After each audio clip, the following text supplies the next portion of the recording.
আসসালামু আলাইকুম প্রিয় বন্ধুরা, সবাই কেমন আছেন? দেখেন, আম গাছ এখন ছোট ছোট গাছে প্রচুর আম ধরে। দেখেন, এটা চারা রোপণ করা হয়েছে, অল্প দিনেই প্রচুর আম ধরেছে। দেখেন গাছে আমি বসে আছি, রুমের পাশে সিঁড়িতে বসে আছি, সিঁড়ির পাশে গাছটা লাগানো হয়েছে।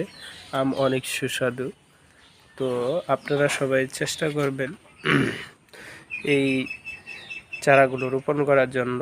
অল্প দিনেই আপনারা প্রচুর ফলন পাবেন। এতে আম আপনারা বাজারে যে আমগুলো কিনে খান তার চেয়ে অনেক সুস্বাদু হবে। এই গাছগুলো দেখেন, অনেক নিচুতে অনেক সুন্দর সুন্দর আম ঝুলে আছে। এগুলো আরও বড় বড় হবে। তো আমরা যারা আম খেতে খুবই পছন্দ করি, অবশ্যই আপনারা চারা রোপণ করবেন। চারা রোপণ করে এই কলমের চারাগুলো, তো বেশি বেশি আম খাবেন। আম খাওয়া খুবই ভালো, আমে প্রচুর ভিটামিন আছে। এটা আল্লাহ তাআলার নিয়ামত।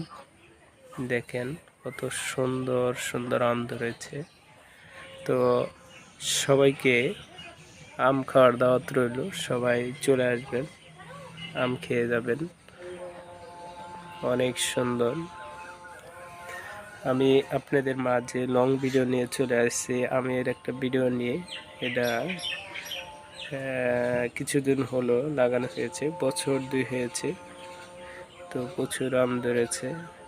আর বেশি বেশি আমরা চেষ্টা করব ফলমূল খাওয়ার জন্য, কারণ আমরা যারা গ্রামগঞ্জে বসবাস করি অবশ্যই আমরা ইনটেক আমগুলো এবং ইনটেক ফলগুলো আমরা খেতে পারি, ফরমালিন মুক্ত।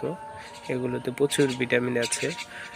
আর যারা ফরমালিন দিয়ে আমগুলো বিক্রি করে, এগুলো থেকে অবশ্যই আমরা দূরে থাকব। এগুলো আমরা খাবো না, কারণ এগুলো হলো ফরমালিন, হলো বিষ। এই বিষ খেয়ে আমরা টাকা দিয়ে কেন বিষ কিনে খাবো? অবশ্যই আমরা আম গাছ লাগাবো এবং ফলমূল লাগাবো। ফলমূল লাগিয়ে আমরা বেশি বেশি করে খাবো।